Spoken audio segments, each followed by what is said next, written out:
HPLC అనే test గురించి తెలుసుకుందాం. హెచ్పిఎల్సి అంటే హై పర్ఫార్మెన్స్ లిక్విడ్ క్రోమాటోగ్రఫీ. ఈ టెస్ట్లో మనం ఏం చేస్తామంటే మన బాడీలో ఎంత పర్సెంటేజ్ ఏ హిమోగ్లోబిన్ ఉందనేది తెలుసుకోవచ్చు.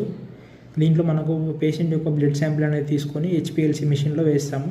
ఆ మిషన్ అనేది అదే క్యాలిక్యులేట్ చేసి మనకు టైప్స్ ఆఫ్ హిమోగ్లోబిన్స్ అవి ఎంత పర్సెంటేజ్ ఉన్నాయనేది మనకు వాల్యూ అనేది ఇస్తుంది.